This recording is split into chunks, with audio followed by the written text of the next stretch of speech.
Or what kind of life should someone expect when they are coming for a Panchakarma session? What about the sexual habits of a person? And what are the do's and don'ts in the diet of Panchakarma? People in modern world are used to doing a lot of things. Yes. They want to do fill up the day with activities, but that's not the case with traditional Panchakaram. Some of the centers might be doing that, filling up the day with different activities. Yes. That's okay, but that's not the classical way, the original way to do it. Okay. Rest, recover, recoup. All the energy during Panchakaram has to be stored to digest and metabolize the therapies and the toxins.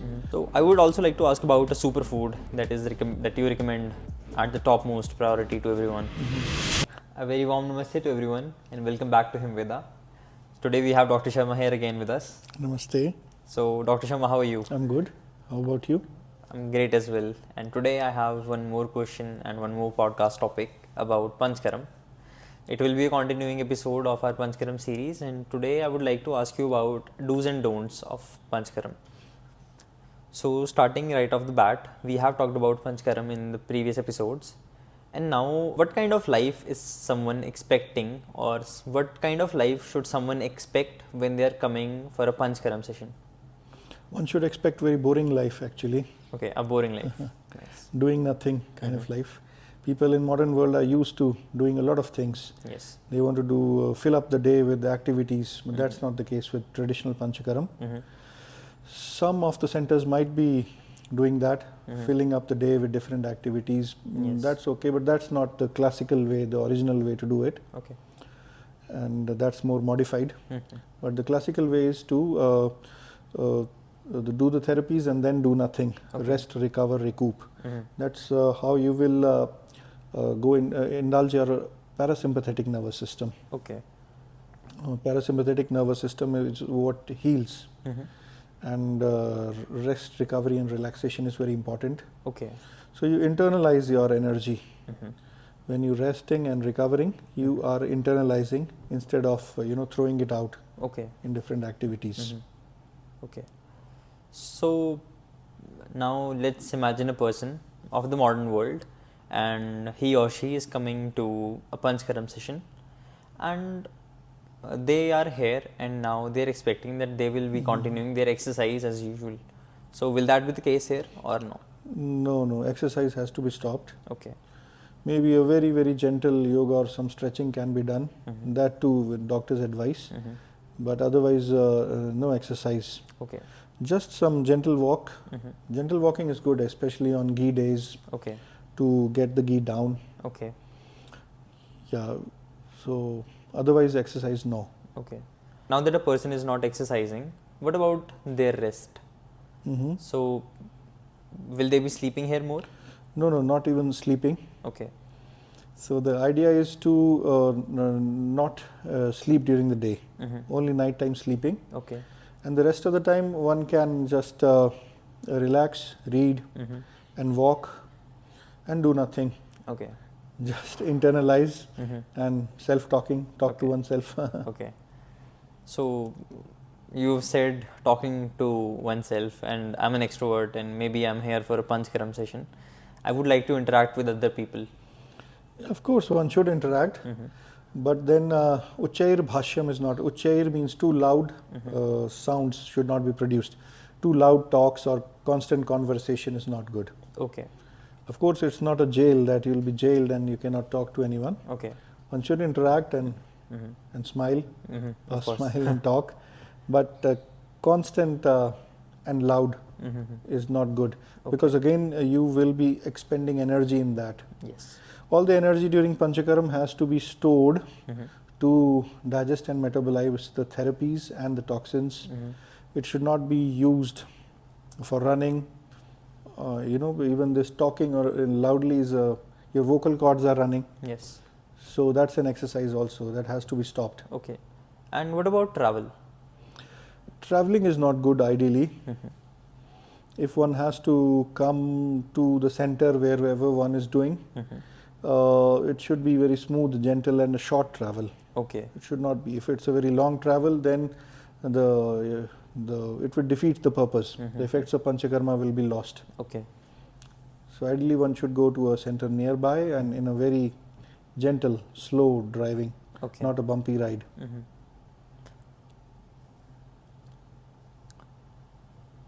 So, what would you advise to a person who's coming from a local area for the services? So, because there will be some travel, how should a person go about with traveling? Ideally, in a car with all the windows rolled up, Okay. closed, so that there is no wind, less chance for wind Okay. to get in. Okay. So we just have to like seclude ourselves, Yes. isolate ourselves. Okay. And now the other question that brings me, because we are talking about isolations, what about the sexual habits of a person? Yeah, that has to be stopped, Okay. because that is again an expending of energy. No kind of, so it's a time for storing the energy, no kind of expenditure. Okay. Got it. And one more question that I would like to ask you is about the diet of the person. And what are the do's and don'ts in the diet of Panchakaram? Yeah, if the diet, if it's in a center, the center will control the diet. If a person is doing at home, then he has to, so it has to be a cooked diet. Okay. And warm. So cooked and warm. That's why salads and fruits are not served in traditional Panchakarma centers like ours. Because salads and fruits have a cooling energy, and Panchakarma is about heating. When you are trying to detox, when you're trying to clean something, clean a pipe, Yes. you're going to heat, Yes. warm. Anything hot expands. So anything cold, it constricts. So if we give cold foods, like cold salads and fruits and fruit juices, that constricts the person. Okay. And he will not be able to detox properly. Outside of Panchakaram, these foods are great. Okay. Outside of this cleansing period, but during this time, because the person also has to take warm showers, stay warm, and not be in the wind. Okay. So that's why the food also has to be warm. Otherwise, it defeats the purpose if you're eating cooling foods. Okay. So mostly cooked foods and light foods. Okay. So no heavy foods like meat and dairy and paneer and fried food. So we're talking about food, and we have talked about not eating salads and heavy foods and having warm and light food. So I would also like to ask about a superfood that is that you recommend at the topmost priority to everyone. During Panchakarma, that's khichdi. Okay. Khichdi is the Panchakaram superfood. Okay. Is a superfood in outside Panchakaram also. Okay. So we are serving khichdi to people. So is the general food in Panchakaram going to be the same for all three body types, or is it different? General food, it's difficult to, practically not achievable to give, food to each person according to his body type. But general tridoshik food is served. Okay. Like khichdi. Khichdi is a super tridoshik food, good for all body types. And all the cooked light foods like lentils, fresh vegetables and rice, they are good for all body types. Okay. So that is served. Okay. And then we make minor adjustments to this according to the body types. For example, add a little bit more spices for kapha and less for vata. Okay. And vegetables like this cauliflower and all are avoided for in case of vata. Okay. But they can be had in a kapha and pitta body type during Panchakaram. Okay. So I think that sums it all up. And now I would like to continue with the summary. Let's do a very short summary and let's go to a person's day routine and let's cover all the do's and don'ts there. So a person is waking up and now the first thing is exercise. What is exercise like during Panchakaram? So maybe just a short walk, Okay. or very gentle stretching. Some centers they advise yoga, but we don't do that. Many good centers don't, because what happens is during Panchakaram the tissues are a little bit lax. We call it, they are softer, and a pose might, a difficult pose might cause an injury somewhere. Okay. So yoga poses are avoided. Maybe just very gentle stretching and walking. Okay. Then let's go to food now. Food, of course, cooked food. Khichdi is the best, and seasonal vegetables, all cooked. Warm teas. Usually teas from the seeds. Okay. And less proteins and less heavy stuff like Yes, chicken? less proteins Okay. and less fat. So it's not about proteins and fats, it's about less rich foods Okay. and more of khichdi, more of rice also, but local rice. Because person also, it's not a fasting cleanse. Person needs strength to withstand Panchakaram, so that comes from some Carbohydrates. grains, carbs are needed. Yes. Okay. So now the person is going to the office, let's say. So travel. Travel should be ideally short and smooth Okay. and without any wind. Okay. Make sure there's no contact with wind. And if possible, the person should not be traveling at all. Yes, that's the best case situation. So that means that it is also advisable to do a Panchakaram session at a place that offers this staying. Yes, that's better. Okay.